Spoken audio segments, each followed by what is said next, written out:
Assalamualaikum warahmatullahi wabarakatuh. Apa kabarnya adik-adik hari ini? Alhamdulillah, luar biasa, Allahu Akbar. Nah, baik, kita lanjut pembelajaran untuk hari ini. Tema 1, subtema 3, pembelajaran 3. Nah, adik-adik, sebelumnya kita telah belajar tentang permainan bakyak. Nah, permainan tersebut menarik bukan? Nah, permainan tradisional lain yang cukup menarik adalah engklek. Nah, tahukah adik-adik permainan engklek tersebut? Nah, ayo kita coba bersama. Permainan engklek kalau di daerah sini atau daerah kita itu disebut dende-dende. Nah, pernahkah adik-adik bermain engklek atau dende-dende? Permainan ini adalah permainan tradisional yang sangat banyak dimainkan oleh anak Indonesia. Engklek merupakan permainan lompat pada bidang datar yang digambar di atas tanah. Permainan engklek biasa dimainkan oleh 2-5 orang. Mau tahu cara bermainnya seperti apa? Perhatikan ya. Permainan engklek. Nah, jumlah pemainnya itu 2-5 orang. Peralatan yang digunakan adalah gacuk atau pecahan genting. Kalau kita biasanya gunakan batu atau pecahan tehel. Kemudian kapur atau tepung untuk garis batas. Cara bermainnya yaitu lompatlah dengan menggunakan satu kaki di setiap petak-petak yang telah digambar. Siapkanlah gacuk sebelum bermain. Lemparlah gacuk ke salah satu petak. Kemudian petak yang ada gacuknya tidak boleh diinjak atau ditempati oleh setiap pemain. Kemudian lemparlah ke petak berikutnya dengan satu kaki mengelilingi petak-petak yang ada. Pilihlah sebuah petak yang dijadikan sawah kalau kita dijadikan rumah setelah menyelesaikan satu putaran. Petak itu boleh diinjak dengan dua kaki. Pemain lain tidak boleh menginjak petak itu selama permainan. Kemudian permainan yang memiliki sawah atau rumah yang paling banyak adalah pemenangnya. Nah, permainan engklek memerlukan keterampilan lokomotor. Apa sih itu lokomotor?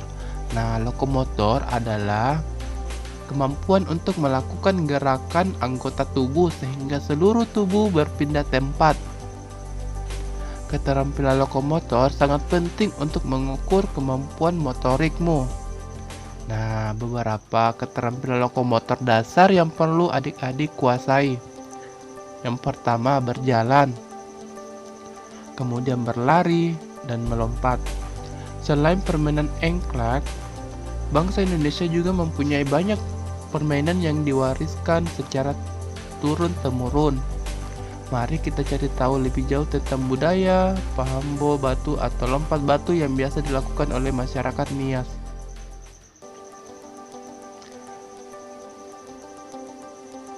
Nah, adik-adik, di sini ada bacaan pahambo batu. Silakan adik-adik baca dulu. Di sini terdiri dari 3 paragraf. Masing-masing paragraf terdiri dari ide pokok atau gagasan pokok dengan gagasan pendukung. Nah, setelah membaca, adik-adik masih ingatkah apa itu gagasan pokok dengan gagasan pendukung? Nah, kita ulang ya. Gagasan pokok. Nah, gagasan pokok adalah ide utama yang dibahas dalam suatu bacaan, biasa berupa kalimat inti atau pokok paragraf. Nah, sedangkan gagasan pendukung adalah uraian atau tambahan informasi untuk gagasan pokok. Nah, perhatikan paragraf pertama pada bacaan pahambo batu. Tradisi lompat batu berasal dari suku Nias. Suku Nias berasal dari Pulau Nias yang terletak di sebelah barat Pulau Sumatera. Lompat batu atau yang dikenal dengan nama pahambo batu merupakan ciri khas masyarakat Nias. Nah, pada paragraf pertama ini, yang mana di sini gagasan pokok dengan gagasan pendukungnya? Coba diperhatikan. Tradisi lompat batu berasal dari suku Nias. Apakah ini gagasan pokoknya? Ya, betul. Ini adalah gagasan pokok pada paragraf pertama. Nah, kemudian kalimat berikutnya, suku Nias berasal dari Pulau Nias yang terletak di sebelah barat Pulau Sumatera.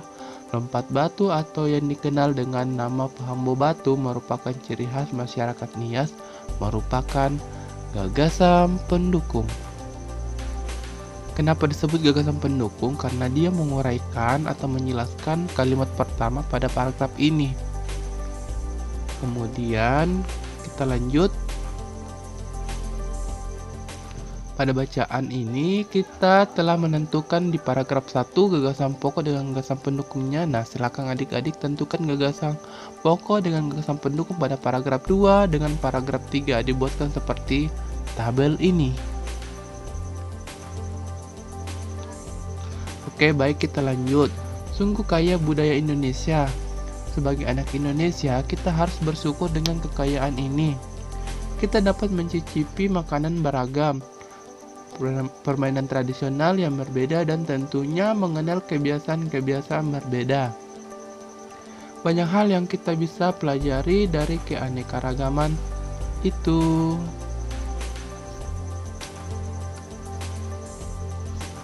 Nah, perhatikan, pernahkah adik-adik mencoba berteriak di lapangan? Apa yang terjadi? Coba adik-adik bandingkan juga ketika adik-adik berteriak di kamar mandi. Apa perbedaannya? Bagaimana suaramu?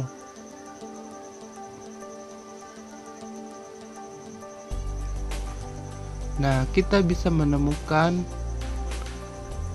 gendang di banyak wilayah di Indonesia. Pernahkah adik-adik memperhatikan bagaimana bunyi pada gendang? Gendang dapat berbunyi jika kulit gendang dipukul. Saat dipukul, kulit gendang bergetar. Getaran ini menghasilkan bunyi. Bunyi tersebut masuk ke sebuah rongga yang terdapat di bawah kulit. Bentuk rongga mempengaruhi bunyi yang dihasilkan. Makin kecil dan panjang rongga pada gendang, makin nyaring bunyi yang dihasilkan.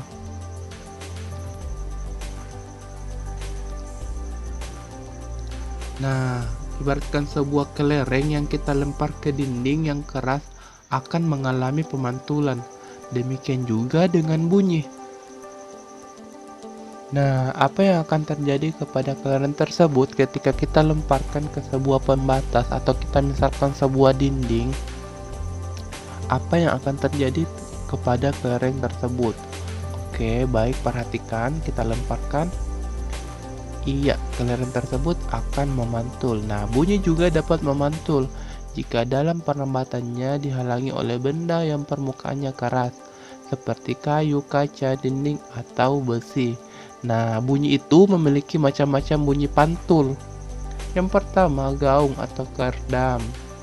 Gaung atau kerdam terjadi karena bunyi dipantulkan oleh dinding yang jaraknya tidak jauh dari sumber bunyi, seperti jikalau kita berteriak dalam sebuah ruangan. Hal itu menyebabkan datangnya bunyi pantul bersamaan dengan bunyi asli yang belum selesai terucapkan. Akibatnya, bunyi pantul mengganggu bunyi asli sehingga suara yang terdengar tidak jelas. Kemudian ada yang disebut dengan bunyi gema. Nah, gema terjadi karena bunyi dipantulkan oleh dinding yang jaraknya jauh dari sumber bunyi. Hal itu menyebabkan datangnya bunyi pantul setelah bunyi asli selesai terucapkan. Jadi, bunyi pantul yang terdengar lengkap sesudah bunyi asli. Gema sering terjadi di gua-gua, lembah-lembah, atau bukit-bukit yang jaraknya jauh serta permukaannya keras dan rapat. Selain itu, gema juga dapat dipergunakan untuk mengukur ke dalam jurang atau gua. Nah, kita mau lihat perbedaan dari bunyi gaung atau kerdam dengan gema. Nah, yang pertama biasanya terjadi di ruangan yang sempit, sedangkan gema biasanya terjadi di ruangan yang luas. Kemudian yang kedua, bunyi pantul yang terdengar bersamaan dengan bunyi aslinya.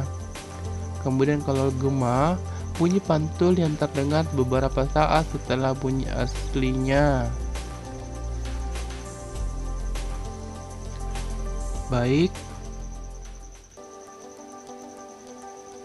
Nah, penyerapan bunyi. Bunyi juga dapat diserap. Benda-benda yang dapat menyerap bunyi adalah benda yang permukaannya lunak. Benda yang demikian disebut peredam bunyi.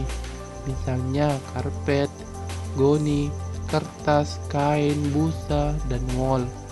Benda-benda tersebut dapat digunakan untuk mencegah terjadinya gaung atau kardam, dinding atau langit-langit gedung pertemuan, studio rekaman, dan gedung bioskop dilapisi dengan bahan-bahan tersebut supaya tidak terjadi gaung atau kerdam.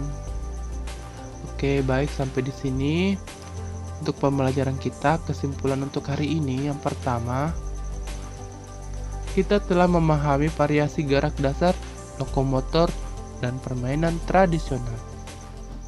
Kemudian, kita mencermati keterhubungan antar gagasan yang didapat dari teks, lisan, tulisan, atau visual. Kemudian, kita telah menerapkan sifat-sifat bunyi dan keterkaitannya dengan indera pendengar.